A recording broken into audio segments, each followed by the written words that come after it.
Hello everyone. आज हम पढ़ेंगे CBSE class 10th economics chapter 1 development MCQs part 3। Part 2 तक एमसीक्यूज़ हम पिछले 2 वीडियोस में कर चुके हैं। अब हम इसी चैप्टर का पार्ट 3 करेंगे। First one is which of the following states in India has low literacy rate. Means कौन सी ऐसी स्टेट है इंडिया में जिसका लिटरेसी रेट सबसे कम है।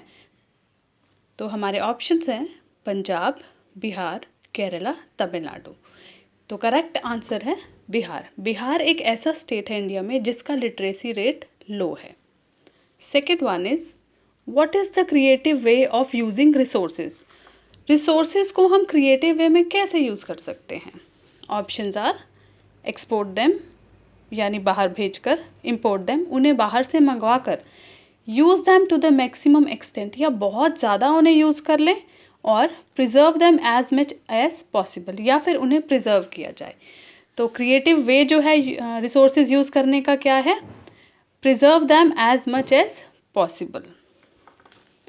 Next one is which one among the following is a development goal for the landless rural labourers. इसमें पूछा गया है कि जो लैंडलेस यानी जिनके पास लैंड नहीं है, रूरल गांव के जो लेबरर्स हैं जिनके पास लैंड नहीं है, उनके क्या डेवलपमेंटल गोल हो सकते हैं। ऑप्शंस हैं to get electricity and water, second to educate their children, third to shift to the cities, and last one is more days of work and better wages. तो जो लैंडलेस रूरल लेबरर्स हैं उनकी जो development के लिए उनका गोल क्या रहेगा, मोर days of work and better wages, ज़्यादा दिन उनको काम मिले और बेटर वेजेस मिले। Next question is HDI Human Development Index focuses on which of the following। इनमें से किस चीज़ पर ह्यूमन डेवलपमेंट इंडेक्स जो है फोकस करता है। First is national income, second is life expectancy, third is gross enrolment ratio for 3 levels of schooling, last is all of this या इन सभी के ऊपर। तो HDI जो है रिपोर्ट हमारी कौन तैयार करता है, UNDP। तो ये क्या चीज़ पे फोकस करता है, किस चीज़ के बेसिस पर करता है, all of these, national income भी, लाइफ एक्सपेक्टेंसी भी और gross enrolment ratio for 3 levels of schooling. ये सभी चीज़ों को देखा जाता है जब HDI हमें रिपोर्ट HD रिपोर्ट हमें रेडी करनी होती है। तो इसका आंसर है all of these. Next question is the पर capita income of different countries is counted in which currency. जब भी हम अलग अलग कंट्रीज़ की पर कैपिटा इनकम कैलकुलेट करते हैं तो हम कौन सी करेंसी में काउंट करते हैं। Options are rupees, pounds, US dollars और कैनेडियन डॉलर्स। तो करेक्ट आंसर है US डॉलर्स। जब भी हमें किसी भी कंट्री की पर कैपिटा इनकम को है कैलकुलेट करना होता है तो हम US डॉलर्स में लेकर उसको कैलकुलेट करते हैं। Next one is pick out the correct meaning listed below to define average income. इनमें से बताइए कि कौन सा ऐसा जो पॉइंट है वो एवरेज इनकम को डिफाइन कर रहा है। First option is average income is total income of the country. Average income country की टोटल इनकम है, no. Average income is same as per capita income, ये हमने पहले पढ़ा है, पर कैपिटा इनकम को ही एवरेज इनकम कहते हैं, तो ये हमारा ऑप्शन सही है। नेक्स्ट ऑप्शन है average income means value of property held. Average income क्या वो है जो हमारे पास प्रॉपर्टी है कंट्री के पास, या average income is the income of only employed people, या एवरेज इनकम हम उसी को कहेंगे अगर एम्प्लॉयड पीपल हैं उनकी जो इनकम है। तो हमारा राइट आंसर है per capita income is the average income. Next question है Kerala has a low IMR। IMR means infant mortality rate.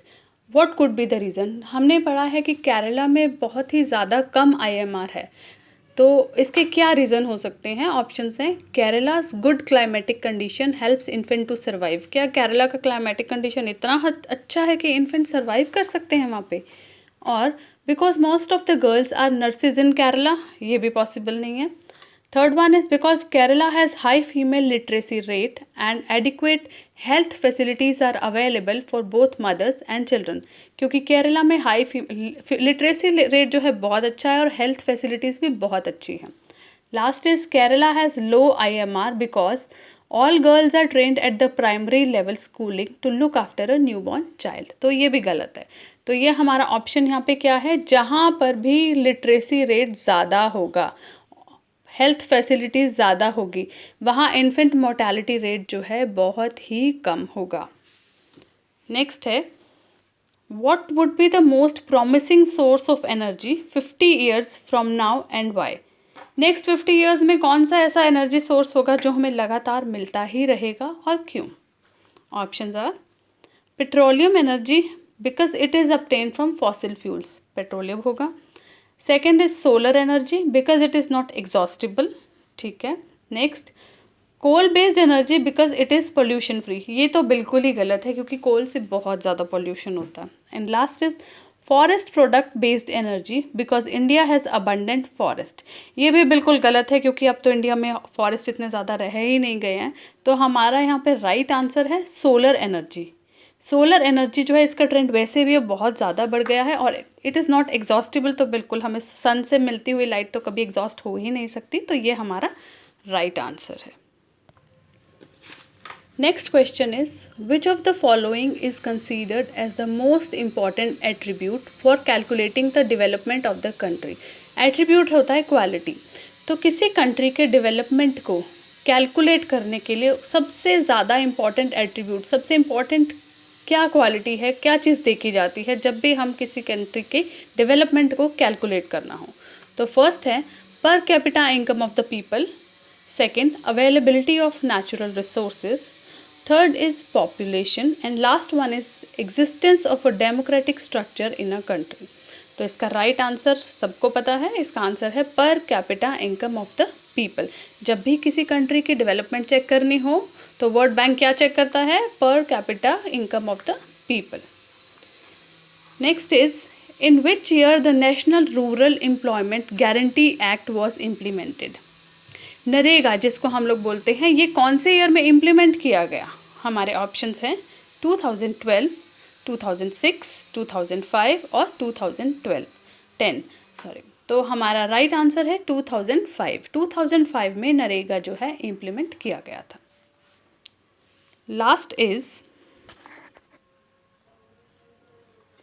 Pick out the cause that enhances environmental degradation. Environmental degradation को कौन बढ़ाता है, उसका कॉज क्या है जो इस चीज़ को बढ़ाता है?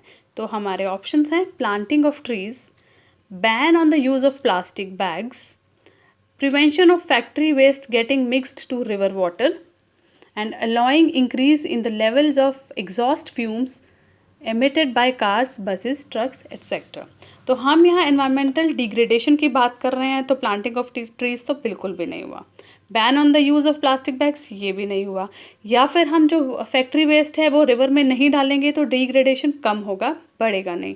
तो हमारा जो राइट ऑप्शन है वो है allowing increase in the levels of exhausted fumes emitted by cars, buses, trucks etcetera. Next है What will be the aspiration of an educated urban unemployed youth? Aspiration होता है डिज़ायर, किसी भी एजुकेटेड अर्बन अनएम्प्लॉयड यूथ, कोई भी youth जो unemployed है, educated है, अर्बन एरिया का है, उसकी क्या एस्पिरेशन होगी? तो हमारे ऑप्शंस हैं an educated urban unemployed youth will aspire for better opportunities in agriculture, वो एग्रीकल्चर में देखेगा बिल्कुल भी नहीं, अर्बन यूथ तो बिल्कुल भी नहीं।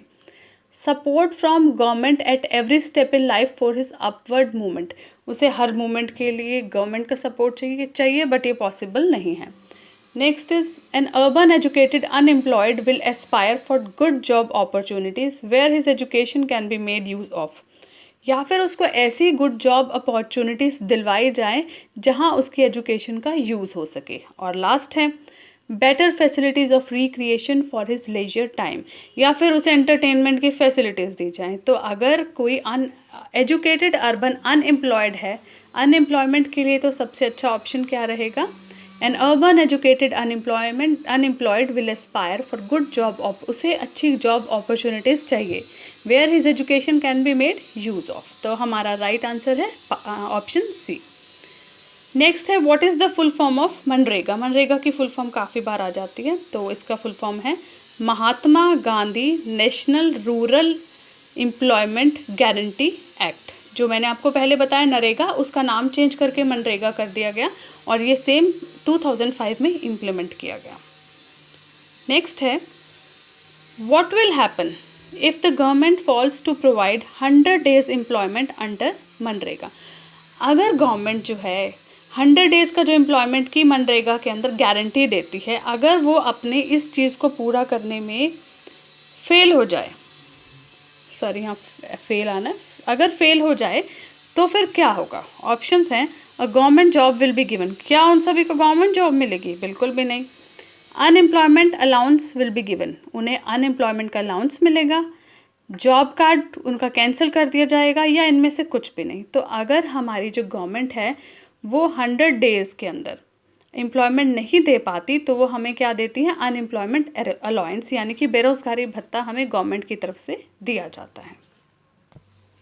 Next question is, what is the main motive of private sector enterprises? जो प्राइवेट सेक्टर एंटरप्राइजेस होते हैं उनका मेन मोटिव क्या होता है? First is profit making, service, charity और नथिंग।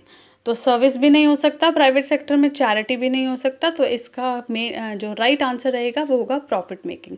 जो भी प्राइवेट सेक्टर एंटरप्राइजेस हैं वो जब भी यहाँ मार्केट में आती हैं तो वो प्रॉफिट मेकिंग के लिए ही आती हैं। Next is, how can development goals of a different section can be achieved? जो हमारे यहाँ पे सोसाइटी के डिफरेंट सेक्शंस हैं उनके हम डेवलपमेंट गोल्स को अगर अचीव करना हो तो कैसे करेंगे? फर्स्ट इज़ वायलेंट एजिटेशन, या तो बहुत ज़्यादा लड़ाई झगड़ा करेंगे हम लोग, धरना देंगे इस तरह से, या फिर टेररिज्म, टेरर के through.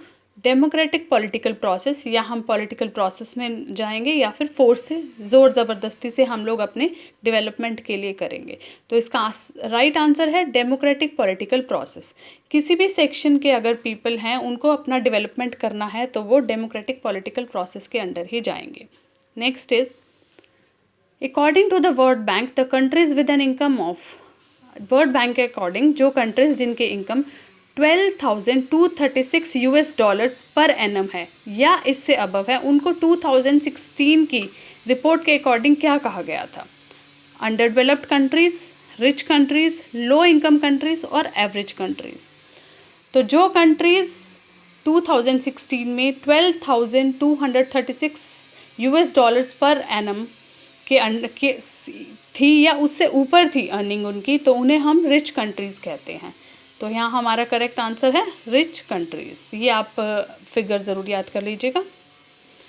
Last one is, what is the full form of PDS? PDS की फुल फॉर्म क्या है? Is it people dividing system, public distribution system, public dividing system, या इनमें से कोई भी नहीं? तो हमारे PDS की फुल फॉर्म है पब्लिक डिस्ट्रीब्यूशन सिस्टम। ये हमारा राइट आंसर है। तो यहाँ हम अपनी MCQs की चैप्टर 1 डेवलपमेंट की पार्ट 3 सीरीज़ का एंड करते हैं। बाकी जो भी रिमेनिंग MCQs हैं उसे हम नेक्स्ट पार्ट में कंप्लीट कर देंगे। तो thank you so much, bye for now.